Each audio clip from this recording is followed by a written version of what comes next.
Pretty boy, beat. I told her jumpity jump that booty, jumpity jump that booty, jumpity jump that booty, jumpity jump that booty. Kagurabachi is consistently praised for its action as well as fantastic art consistently throughout the series, but one of the biggest things that I think that it carries through well with chapter to chapter are its emotional beats. We relate so hard to these characters, everything that they go through we as the audience truly feel. Hakuri's backstory is the biggest and best example I can give of this. The story where he is talking to the woman with ice powers and how she feels trapped and alone, and he actually bonds with her through her imprisonment, and ultimately she ends up taking her own life in front of him to sell him this idea that nothing you do matters at the end of the day. Some people are just in unfortunate circumstances, and she wanted to sell him that truth. I think Kagurabachi, when it puts its mind to it, can sell these emotional beats very, very well. And that's what we get with chapter 71 of Kagurabachi. What's going on? This your boy Daffy, aka Mr. Dusty Krusty. I need a haircut. I need a haircut really bad. I need to get this together. Cause you're not that cute. And your hair is uneven.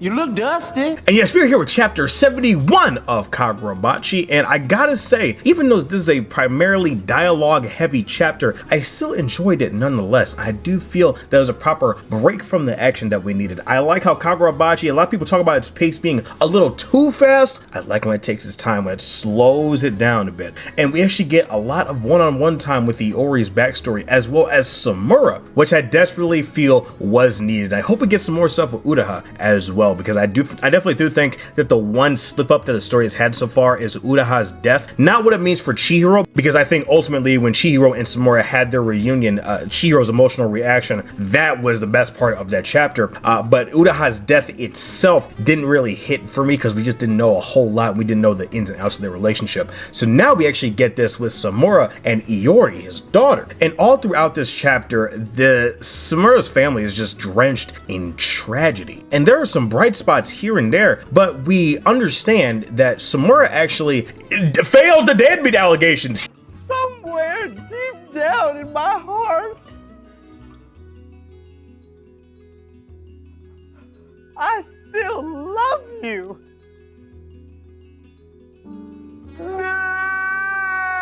He did not see his daughter consistently until she was 8 years old. He stayed out of her life until she was 8 years old because of the guilt and shame he felt from his actions within the Seitei War. And he didn't want to bring these into his family's dynamic. Now, obviously, we could have gathered some of this with his previous statements about how he gouged his own eyes out because, you know, he couldn't stand the sight of the corpse of a person that he killed for the first time. But seeing how this translates into his family's dynamic, I really enjoy that aspect from Hokazono. So Iori's mother, Inori, is that a common thing to have your names be that close to each other? I mean, I guess in America and other countries you have, you know, John, and, you know, Jonathan III or whatever. So I mean, I guess it's entirely possible, but I don't know. I mean, one of my half brothers is the third, so I get it. Iori's brother, is actually very, very sick in the hospital, and that's when she introduces Iori to Samura, her father. And throughout this chapter, we have Samura slowly trying to get back into her life and fulfill that father role, and he struggles. It's not an immediate process. I like that. I like that it wasn't just one or two conversations and it was done. No, she did not like him, and understandably, why would she? She does not know this man. He doesn't know her favorite color. He doesn't know her favorite activity to do. He doesn't know her favorite animal. He doesn't know these things. He needs to come and understand these things,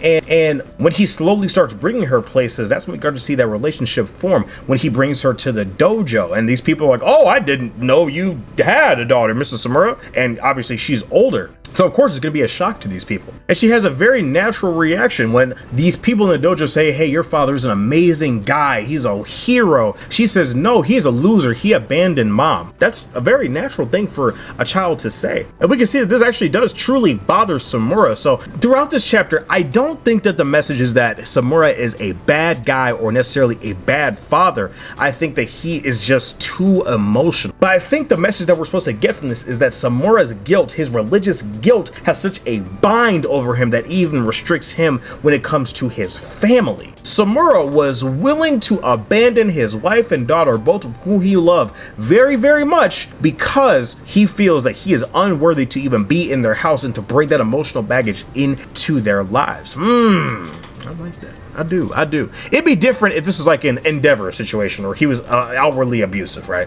Totally different. But that's not what we see here. We see that he actually is a goofy, gentle dad when he has the opportunity to be there. He just wants to be emotionally present, and he feels that he isn't able to do that with the guilt going on. I mean, I don't want to say that he outwardly has PTSD, but I wouldn't be surprised if we start kind of getting into some of those themes later on. So a bit of an interesting tidbit here. So do you all remember when Iori first started to get her like senses back, and when she raised a sword to the guys trying to jump her, her eyes were closed, like a Zenitsu situation? Well, in the flashback, she does it, and she says, any bad guys better watch out for me too, when she's taken to the dojo, and she actually bangs her head on the wall, and she says that you should fight on the same level as the enemy, and Samura obviously chastises her and says, I've been blind for years, don't try to be like me. So I don't know if this is her reverting back to a childlike state when it came to that, or Samura actually trained her in like a daredevil style. That just seems weird to me. But I mean, I don't know, it might have been such a long time that he actually fought with sight. He might have just taught her to fight how he fights. I don't know. But I guess in an effort to be like her dad, she kind of adopted this as a child, so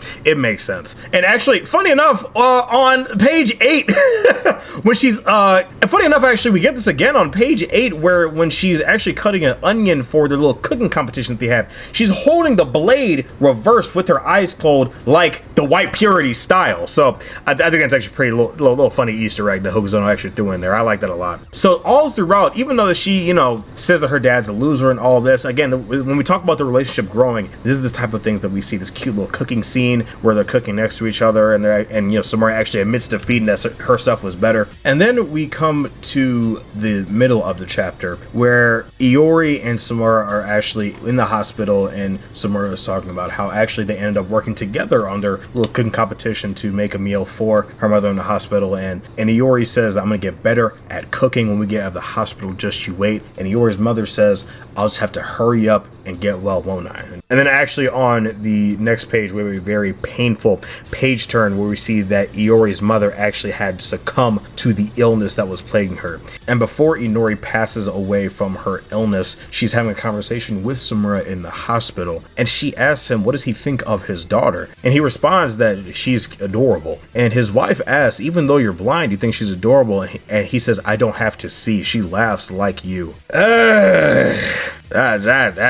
Dude, that's rough. I see a lot of people saying this is a top 5 to top 3 chapter. I see the vision. Might not for myself personally, definitely top 10. I might say top 10, but that's rough, man. So we see throughout this chapter that Samura wants to do better.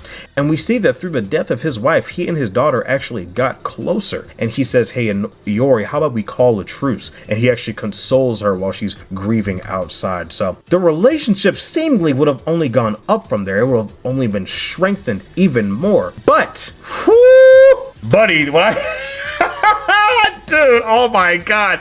So while Iori is sleeping, Samura goes outside to smoke a cigarette, and guess who walks up on him in the middle of the night? Yo, the yellow-eyed demon himself, Yuta, pulls up on him. He says, hey man, what's going on, brother? Good to see you. Nice night we're having up. Now I know a lot of people are like, oh my god, Hokazono reused this page from Yura's first appearance. Dude, he's on a weekly schedule. I don't care. And the artist is great consistently, whatever. Hokazono very rarely misses weeks anyway, so if this is a small shortcut to make to have everything else look great, that's fine. I don't care. Now, Yuta pulls up on Samura, and he says, and Yuta says something very interesting. He says, for the future, don't worry, we're just here to talk about the sins you lot committed and the disaster that will befall this country a few years from now. So, does Yuta have the gift of prophecy, of foresight? I don't necessarily know. Now, is this Yuta simply predicting that the same thing that happened to the Hidden Island is going to happen to Japan as well? I don't know, but very interesting that he specifically says for the future. Now, y'all know how I typically feel about prophecies and things like that when it comes to stories. I don't care for them. It makes the story feel very tight, not a lot of wiggle room. I feels like I know how it's gonna end. I feel like there's little room for a surprise whenever it comes to prophecies and things of that nature. But yeah, we see that within this last page is that, so what we see actually, bro, this shit looks like Crisis City from Sonic 06. It's a bunch of destroyed buildings, a destroyed city presumably, covered in flowers. So what I'm assuming happened is that Yuta walked up to him and he started telling him that, hey man, I'm just letting you know, you guys think you're f***ing safe? Absolutely not. Somehow, some way, the Shinichi wielder is gonna get free and wreak hell on the country of Japan, or the blade wielders in general. Or somehow people from that island are gonna come back. I don't know, but I hope it's not a prophecy. I hope it's not a prophecy. I hope it's not a foresight thing. Genuinely, I hope it's just like a calculated play on Yuta's part. But we will see. Great chapter here, man. I love getting some more emotional attachment to Iori. I want her to feel like a part of the crew. I think we're getting there. So unfortunately, I might lose that bet with y'all that I made that I'm not going to make reference to. But if you watch my chapter reviews, you know what I'm talking about. But I'm not going to say it. But it might be looking like I lost that bet. Maybe. But I don't know.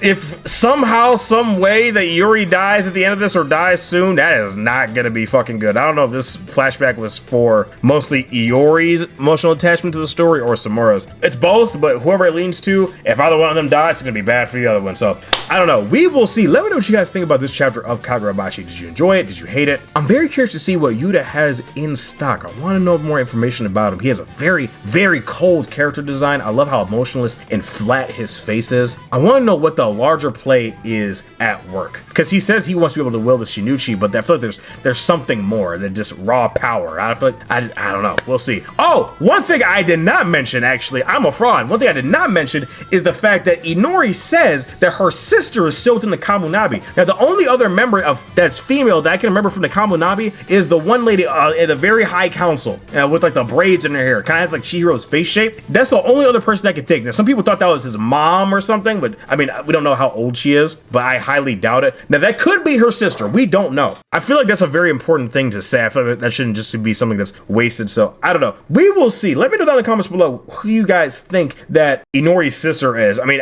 could it be Hiyuki? I highly doubt it. Like, I highly doubt it. Because Hiyuki, I believe, is like around Chihiro's age, maybe like slightly older. And this is every bit of like almost 8 years ago. So she wouldn't be able to, you know, take care of a child like Samura was trying to say, like, why can't you call it your sister? So I don't know. We will see. But yeah, it's played your boy Dad. If you guys, thank you guys so much for joining me on this video. Please make sure you leave a like and subscribe. And I will see you in the next episode. Y'all make sure you take care of yourselves, guys. And have a damn good one. Peace.